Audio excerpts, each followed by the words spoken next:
আসসালামু আলাইকুম রহমতুল্লাহি ওবারাকাতুহু। 30 ডেজ 30 ভিডিওর আজকে প্রথম রমজান। সবে মাত্র নিচ থেকে খাবার খেয়ে উঠলাম, জল খেলাম, আর এখন বাজছে 4:37। আজকে সাদা পাঞ্জাবিটা পরে দেখি কেমন লাগছে।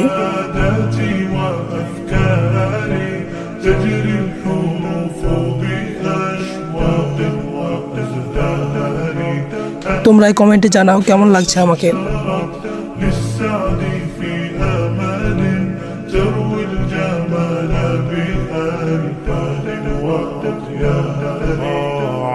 বেরিয়ে পড়লাম দুই স্বাস্থ্য মিলে মসজিদের উদ্দেশ্যে জোহরে নামাজ পড়ার জন্য। এটা হচ্ছে রমজানের সেহরি ইফতারের সময় তালিকা, আর এটা আমাদের মসজিদ। ইফতারের সময় হয়ে গেছি, আমরা ইফতার করি। দেখা হচ্ছে তোমাদের সঙ্গে পরবর্তী ভিডিও।